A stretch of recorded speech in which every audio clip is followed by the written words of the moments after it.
এই জন্য সুবহানাকা লা ইলমা লানা ইল্লা মা আল্লামতানা ইন্নাকা আনতাল আলিমুল হাকিম। আল্লাহ মহান মনিব রব্বুল আলামিন যদি তৌফিক দেয়, আমি আপনাদের সামনে কয়েকটি কথা বলবো। সূরাতুল মুনাফিকের আমি 10 নম্বর আয়াত তেলাওয়াত করেছি। এখানে পবিত্র কালামুল্লাহ শরীফের মধ্যে অসংখ্য অগণিত আয়াত রয়েছে। সেই অসংখ্য অগণিত আয়াত থেকে আমি একটি আয়াত তেলাওয়াত করেছি। বিশ্বনবী মুহাম্মদুর রাসূলুল্লাহ সাল্লাল্লাহু আলাইহি ওয়াসাল্লামের অসংখ্য অগণিত হাদিস থেকে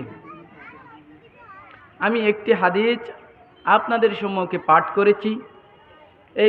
এই আয়াত ও হাদিসের উপর আমি আপনাদের সামনে কয়েকটি কথা তুলে ধরার চেষ্টা করব ইনশাআল্লাহ। আগে আমি আয়াতটির সারমর্ম কথাটা আমি আপনাদের সামনে উপস্থাপন করতেছি। আল্লাহ রব্বুল আলামিন পবিত্র কালামুল্লাহ শরীফের মধ্যে সূরাতুল মুনাফিকের 10 নম্বর আয়াতের মধ্যে আল্লাহ তাআলা বলেন, ওয়া আনফিকু মিম্মা রাযাকনাকুম মিন ক্বাবলি আন ইয়াতিয়া আহাদাকুমুল মাউত ফায়াকুল রাব্বি লাউলা আখখারতানি ইলা আজালিন করিব فأصدق وأكن من الصالحين। আল্লাহ তাআলা বলেন, ওয়া আনফিকু, হে বান্দারা তোমরা ব্যয় করো, মিম্মা রাযাকনাকুম, আমি তোমাদেরকে যে সম্পদ যে রিজিক তোমাদেরকে দান করেছি, আমি তোমাদেরকে যে রিজিক দান করেছি, যে ধন সম্পদ তোমাদেরকে দান করেছি, এই ধন সম্পদ থেকে তোমরা আমার পথে আমার রাস্তায় তোমরা ব্যয় করো। মিন ক্বাবলি আন ইয়াতিয়া আহাদাকুমুল মাউত, তোমাদের মৃত্যু আসার আগে আগে যেন তোমাদের মৃত্যু আসার আগে আগে তোমাদেরকে আমি যে রিজিক দান করেছি সেই রিজিক থেকে তোমরা আমার রাস্তায় তোমরা দান করে দাও। তাহলে বলে তোমরা ওই পরকালে তোমরা যেন না বলো ফায়াকুলা রাব্বি লাউলা আখখারতানি, কারণ তোমরা ওই পরকালে যদি তোমরা এখানে ব্যয় না করে পরকালের মধ্যে উপনীত হও, কিয়ামতের দিন যখন তোমরা উপনীত হবে, তোমরা তোমাদের রবকে বলবা, হে আমার আল্লাহ, আমাকে ওই দুনিয়াতে আবার প্রেরণ করুন, যেই দুনিয়াতে আমি ওই দুনিয়াতে গিয়ে যেন আবার আমি দান সদকা তোমার রাস্তায় ব্যয় করতে পারি। সেই জন্য আমাকে আবার আপনি দুনিয়াতে প্রেরণ করে দেন। ইলা আজালিন করিব, যেন তোমার নিকটবর্তী হতে পারি, তোমার সান্নিধ্য লাভ করতে পারি। ফাআসসাদদাক ওয়া আকুম মিনাস সলিহিন, যারা সৎকর্মশীল, যারা সৎকর্ম করে এই তোমার সামনে আজ হাজির হয়েছে, তাদের অন্তর্ভুক্ত যেন আমি হতে পারি। আল্লাহ তাআলা এই আয়াতের মধ্যে কি বলতেছে দেখছেন? আল্লাহ তাআলা বলেন, তোমাদেরকে আমি পৃথিবীতে প্রেরণ করেছি, এই পৃথিবীতে প্রেরণ করার পরে তোমরা কি করবে কি করবে না সেই গাইডলাইন আমি তোমাদেরকে আমি দিয়েছি। যদি গাইডলাইনটা যদি তোমরা অনুসরণ করে চলো, তাহলে তোমরা দিন হারা হবে না, আমার পথ ছেড়ে পথভ্রষ্ট হবে না। এই জন্য আল্লাহ তাআলা আগে থেকেই আমাদেরকে জানিয়ে দিলেন, হে বান্দারা, তোমরা আমার রাস্তায় মসজিদ মাদ্রাসায় যেখানে এতিম ছাত্ররা লেখাপড়া করে, যেখানে অভাব, তাদেরকে তুমি দান করো, যেন আল্লাহ রব্বুল যেন তোমরা সৎ কর্মশীলদের অন্তর্ভুক্ত হতে পারো। এই জন্য রব্বুল আলামিন সূরাতুল আসরের মধ্যে রব্বুল আলামিন বলেন,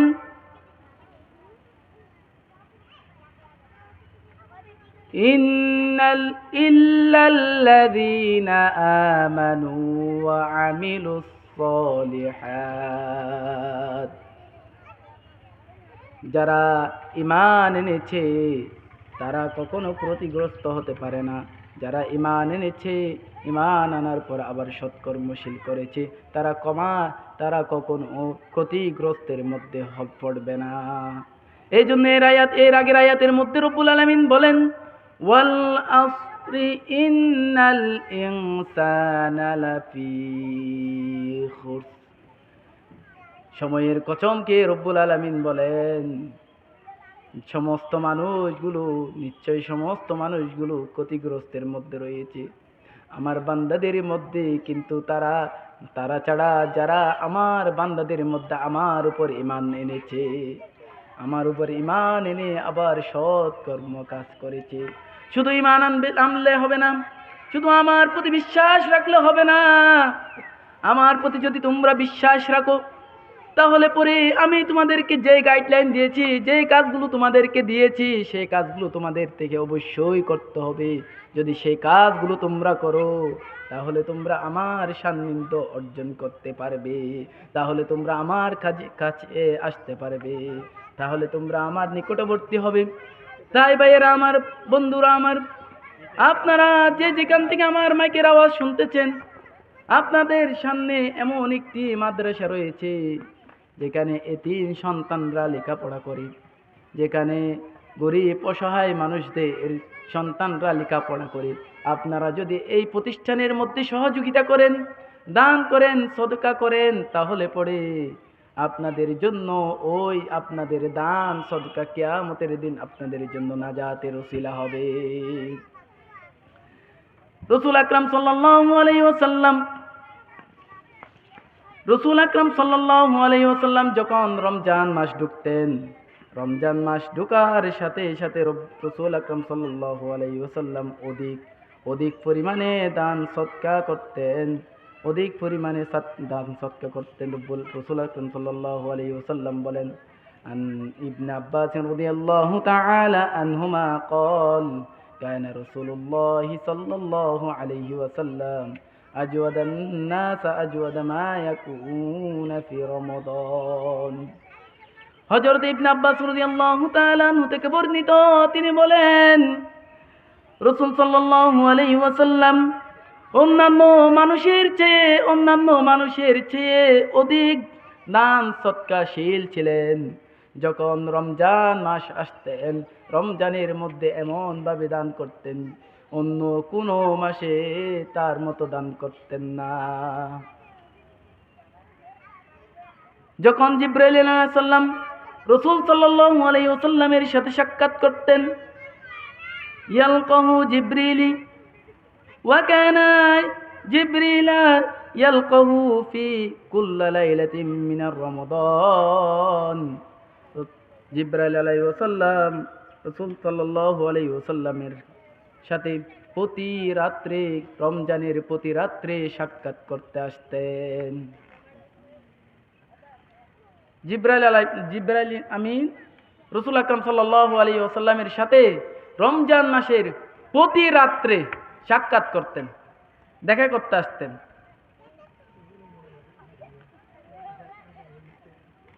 এবং দেখা করে রাসূল আকরাম সাল্লাল্লাহু আলাইহি ওয়াসাল্লামকে কোরআন শিক্ষা দিতেন। ফায়াদারাসাহু আল-কুরআনা ফালা রাসূলুল্লাহি সাল্লাল্লাহু আলাইহি ওয়াসাল্লাম হিন, রাসূল সাল্লাল্লাহু আলাইহি ওয়াসাল্লামকে প্রতি রাত্রে কোরআন শিক্ষা দিতেন। আমাদের শিক্ষকও আছে, আমাদের শিক্ষকগণ আছে, আমাদের ছাত্রদেরও আমরা শিক্ষক। এখানে আমাদের প্রত্যেকের এক একটা শিক্ষক রয়েছেন, কিন্তু রাসূল আকরাম সাল্লাল্লাহু আলাইহি ওয়াসাল্লামের শিক্ষক হলেন জিবরাইল আমিন। স্বয়ং রাসূল আকরাম সাল্লাল্লাহু আলাইহি ওয়াসাল্লামের কাছে আল্লাহ তাআলা জিবরাইলকে পাঠাতেন শিক্ষা দেওয়ার জন্য, কোরআন শিক্ষা দেওয়ার জন্য ওহী নিয়ে। তো জিবরাইল আলাইহিস সালাম বলেন, বিল খাইরি মিনার রিহি ওয়াল মুরসালাহা। রাসূল আকরাম সাল্লাল্লাহু আলাইহি ওয়াসাল্লাম এমন ভাবে দান করতেন, বাতাসের গতিকেও হার মানতেন। এবার চিন্তা করে দেখেন কিভাবে রাসূল আকরাম সাল্লাল্লাহু আলাইহি ওয়াসাল্লাম দান করতেন।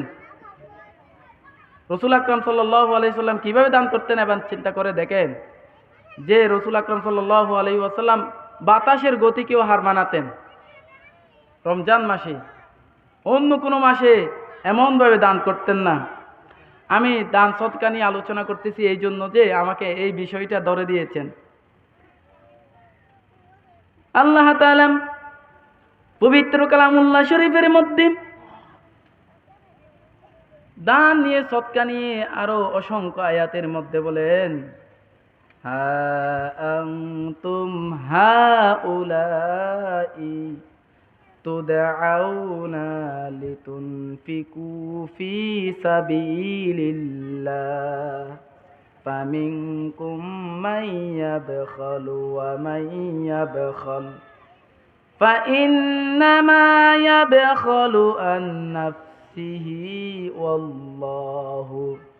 ওয়াল্লাহুল গনিয়্যু ওয়া আনতুমুল ফুকারা ওয়া ইন তাতাওয়াল্লাউ ইয়াস্তাবদিল কওমান গায়রাকুম সুম্মা লা ইয়াকুনু আমসালাকুম।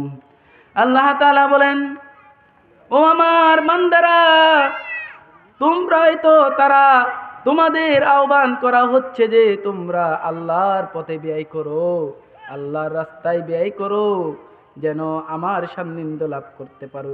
অথচ তোমাদের কেউ কেউ কার্পণ্য করে, অথচ তোমাদের মধ্যে কেউ কেউ এমন রয়েছে যারা বখিল, তারা কৃপণ। দান সৎকা করতে হলে তাদের পকেট থেকে একটা টাকাও বের হয় না, তাদের সম্পদ থেকে তারা কিছু ব্যয় করে না। তারা মনে করে এই সম্পদগুলো তাদেরকে আল্লাহ তাআলা ওই সম্পদগুলো তাদেরকে দিয়েছেন। আমরা মনে করি শুধু টাকা পয়সা, জায়গা জমি এগুলাই আমাদের সম্পদ, এগুলাই আমাদের রিজিক, খাবার দাবার এগুলাই কি আমাদের রিজিক? না, আমাদের প্রয়োজনে আমাদের উপকারে যত কিছু আছে, যত কিছু আসে, ওই সব কিছুই হলো আমাদের রিজিক, সব কিছুই আমাদের রিজিক। এখন আমাদের রিজিক থেকে ব্যয় করতে হবে। যারা ব্যয় করার সময় কার্পণ্যতা দেখায় তাদের সম্পর্কে আল্লাহ তাআলা বলেন, তবে যে কার্পণ্য করেছে সেই তো নিজের প্রতি কার্পণ্য করেছে, আর আল্লাহ অভাব মুক্ত, তোমরাই তো অভাবী। আল্লাহর থেকে কোনো অভাব নেই, বরং আমরাই নিজেরাই অভাবী। আমরা যদি আল্লাহর দ্বীনের কাজ না করি, আমরা যদি আল্লাহর উপর ঈমান না রাখি, আমরা যদি নামাজ না পড়ি, আমরা যদি দান সদকা না করি, আমরা যদি যাকাত না দেই, তাহলে আল্লাহর কোনো এক চুল পরিমাণও ক্ষতি হবে না, বরং হবে আমাদের ক্ষতি। এই জন্য রব্বুল আলামিন পবিত্র কালামুল্লাহ শরীফের মধ্যে অসংখ্য আয়াত নাজিল করার পর আমাদেরকে শিখিয়ে দিয়েছেন, ও বান্দারা, তোমরা তোমাদেরকে যে সম্পদগুলো আমি দিয়েছি, সেই সম্পদগুলো থেকে তোমরা এমনভাবে ব্যয় করবে যেন তোমাদেরকে কার্পণ্যতা গ্রাস করতে না পারে। যদি তোমাদেরকে কার্পণ্যতা গ্রাস করে, তাহলে তোমাদের এই ক্ষতি হবে। এই জন্য রব্বুল আলামিন বলেছেন, তবে তিনি তোমাদের ছাড়া অন্য কোনো কওমের স্থলাভিষিক্ত করবেন না, তারপর তারা তোমাদের অনুরূপ হবে না। তোমাদেরকে আমি শ্রেষ্ঠ জাতি পাঠিয়েছি দুনিয়াতে, কুনতুম খায়রা উম্মাতিন উখরিজাত লিন-নাস। আল্লাহ তাআলা বলেন, সব কিছু থেকে সর্বশ্রেষ্ঠ মানুষ, সবকিছুর চেয়ে সর্বশ্রেষ্ঠ হলো মানুষ, এবং সর্বশ্রেষ্ঠ জাতি হলো মুসলমান। আমাদেরকে কষ্ট না পেয়ে, কষ্ট করে মুসলিম হতে হয় নাই। যারা কষ্ট করে মুসলিম হয়েছে তারাই জানে। তারাই বুঝে আহ ইসলামের মধ্যে কত সৌন্দর্য রয়েছে, ইসলাম কত সৌন্দর্য। কিন্তু আমরা মুসলমান হয়ে আমরা কোরআন পড়ি না, হাদিস পড়ি না। পৃথিবীতে আমাদের মধ্যে এমন মুসলমান ভাইয়েরা রয়েছে, এমন মুসলমান বোনেরা রয়েছে যারা কোরআন পড়ে, হাদিস পড়ে, কিন্তু কোরআন এবং হাদিস অনুযায়ী তারা আমল করে না। যারা কোরআন অবশ্যই মানে, কোরআনকে মানে, হাদিসকে মানে, কিন্তু যখন তাদের সামনে কোরআনের অর্থগুলো তুলে ধরা হয় তখন তারা বলে আমি ওটা মানতে পারবো না। তারা খারাপ কাজে, অশ্লীলতার মধ্যে লিপ্ত হয়ে যায়। এই কিছুদিন আগে দেখেন, আসিয়া নামে একজন ছোট্ট শিশুকে ধর্ষণ করা হয়েছে। ওই ছোট্ট শিশুটাই আমাদের একজন মেয়েও হতে পারে, আমাদের বোনও হতে পারে। ওই যিনি ধর্ষণ করেছে তিনিও মুসলমান ছিলেন। তিনি তো জানতেন আল্লাহ এক, রসুল আমাদের রসুল এক। তাহলে তিনি ওই আল্লাহ এবং রসুলকে না মেনে ওই খারাপ কাজ, অশ্লীলতাকে প্রাধান্য দিয়েছেন কেন? কারণ ওই ব্যক্তি কোরআনও মানে, হাদিসও মানে, কিন্তু ওই কোরআনের ভিতরে কি বলা হয়েছে সেটা মানে নাই। যদি কোরআনের ভিতরে যে কথাগুলো বলা হয়েছে এই কথাগুলো যদি সে মানত, তাহলে সে ওই ওই ওই দর্শনটা সে আর করত না। যদি এই বাংলাদেশের মধ্যে দর্শন মুক্ত, দুর্নীতি মুক্ত একটি রাষ্ট্র পরিচালনা করতে চায়, তাহলে অবশ্যই সৎ কর্মশীলদের হাতে আপনাদের ক্ষমতা থাকতে হবে। প্রত্যেক থেকে সৎ কর্মশীল হতে হবে, কোরআনকে মানতে হবে, কোরআনকে জানতে হবে। কোরআনের মধ্যে যে কথাগুলো বলা হয়েছে সেই কথাগুলো আপনাদের থেকে দৃঢ়ভাবে ধারণ করে রাখতে হবে। আপনি প্রতিদিন এক পারা আপনার থেকে কোরআন শরীফ পড়তে হবে না, 2 পারা কোরআন শরীফ পড়তে হবে না। আপনি প্রতিদিন একটি আয়াত নিয়ে চিন্তা করেন, গবেষণা করেন, একটি আয়াতকে আপনি অধ্যয়ন করেন, দেখবেন আপনার জীবনটা, আপনার চলাফেরাটা পরিবর্তন হয়ে যাবে। ভাইয়েরা আমার, এই জন্য বলতেছি, এমন দুঃখজনক বিষয় আজকে আমাদের বাংলাদেশের মধ্যে এত অশান্তি কেন? এত অশান্তি হওয়ার কারণ হচ্ছে আমরা এখনো কোরআনকে আমাদের জীবনে ধারণ করতে পারি নাই, আল্লাহকে ভয় করতে পারি নাই, রাসূল আকরাম সাল্লাল্লাহু আলাইহি ওয়াসাল্লামের আদর্শ ধারণ করতে পারি নাই। এই জন্য এই বাংলাদেশের মধ্যে এত অশান্তি, দুর্নীতি রয়ে গেছে। এই জন্য আমাদের থেকে পরিবর্তন হতে হলে অবশ্যই কোরআনের দিকে ফিরে যেতে হবে, অবশ্যই কোরআনের দিকে ফিরে যেতে হবে, হাদিসের দিকে ফিরে যেতে হবে। ভাইরা আমার, এই জন্য কোরআনের মধ্যে যে আয়াতগুলো দান এবং সদকা নিয়ে বলেছেন, এই জন্য আমি আপনাদের সামনে এই আয়াতগুলো তুলে ধরতেছি।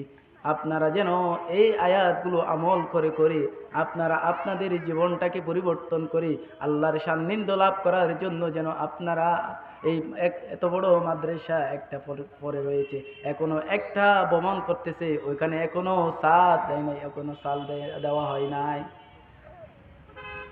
এটার জন্য আপনারা সাধ্য মতো যেই যতটুকু পারেন ভাইয়েরা দান করবেন, সদকা করবেন। শুধু টাকা পয়সা দিয়ে না, আপনার যা রয়েছে, আপনাকে যে রিজিকগুলো দিয়েছে তার থেকে আপনারা দান সদকা করবেন।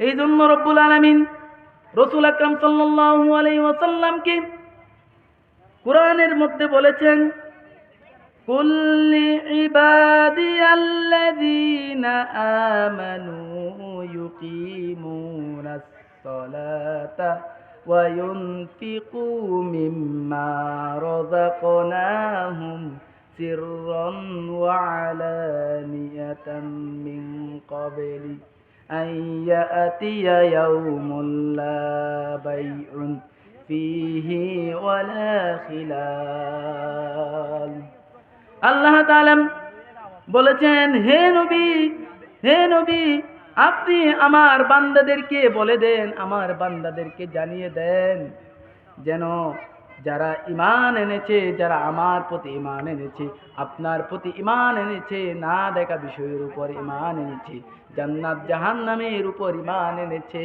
আমার কিতাবের উপর ঈমান এনেছে, আমার রাসূলের উপর ঈমান এনেছে, আমার ফেরেশতাগণের উপর ঈমান এনেছে, আপনি তাদেরকে বলে দেন তারা যেন সালাত কায়েম করে, নামাজ কায়েম করে। এখন আমরা নামাজ পড়তে রাজি, মসজিদে গিয়ে আমরা এমন একটা ভাব নেই যেন আমি একদম পরিপূর্ণ ঈমানদার হয়ে গিয়েছি, কিন্তু আপনি যখন মসজিদ থেকে বের হয়ে আসেন তখন দেখা যায় আপনার ঈমানের কিছু দেখা যায় না, ঈমানের আকার ইঙ্গিতগুলো আপনার জীবনে, আপনার কোয়ালিটিতে দেখা যায় না। ভাইরা, আপনি মসজিদে যেরকম কোয়ালিটি নিয়ে থাকবেন, মসজিদের মধ্যে আপনি যেভাবে আল্লাহকে ভয় করবেন, সেইভাবে আপনি আপনার চলাফেরাতে যে বাহিরের জীবনযাপনের মধ্যে আপনি আল্লাহকে ভয় করবেন। ভয় করার পরে আপনি সালাত কায়েম, আপনাকে আল্লাহ তাআলা কাজ ধরিয়ে দিয়েছেন ঈমান আনার পরে।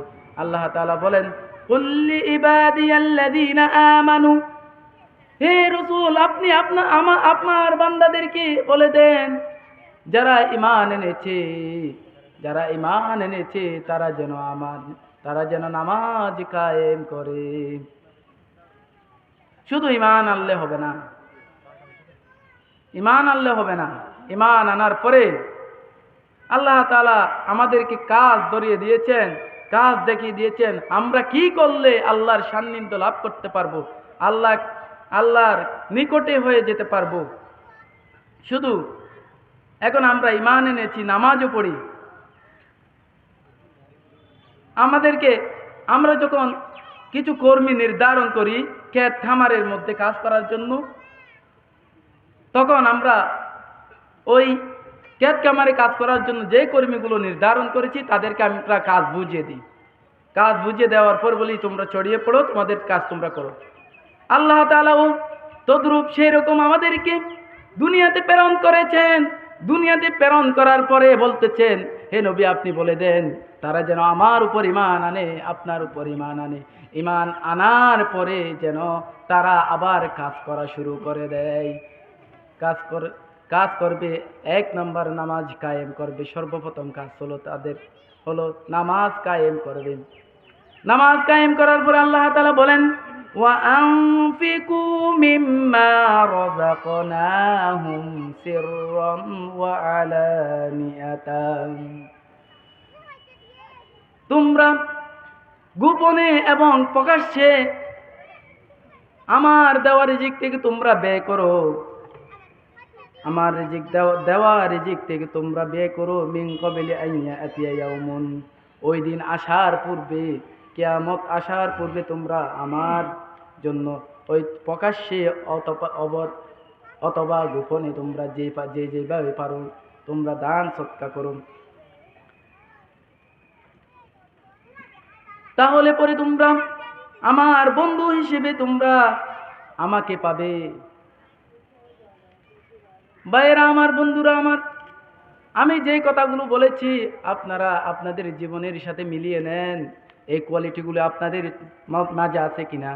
আপনাদের মাঝে যদি থাকেন তাহলে আপনারাই ইমানদার, প্রকৃত ইমানদার হয়ে উঠবেন, আল্লাহর সান্নিধ্য লাভ করতে পারবেন, আল্লাহর জান্নাত লাভ করতে পারবেন। ভাইয়েরা আমার সংক্ষিপ্ত সময়ের মধ্যে আপনাদেরকে যে কথাগুলো বলেছি ভাই, এই কথাগুলো আপনারা আমল করার চেষ্টা করেন। এই মসজিদে মাদ্রাসাতে আপনারা দান সদকা করেন, কারণ রাসূল আকরাম সাল্লাল্লাহু আলাইহি ওয়াসাল্লাম রমজান মাসে বেশি দান সদকা করতেন। তো আমি আপনাদের সামনে যে কথাগুলো বলেছি, সর্বপ্রথম যেন আমাকে আল্লাহ তাআলা আমল করার তৌফিক দান করেন, সেই জন্য আল্লাহ তাআলার কাছে আমি তৌফিক চাচ্ছি। এবং আপনাদের সবাইকে যেন তৌফিক দান করেন। আমি আমার আলোচনা এখানে শেষ করছি। ওয়ামা তৌফিকি ইল্লা বিল্লাহ। আসসালামু আলাইকুম ওয়া রাহমাতুল্লাহ।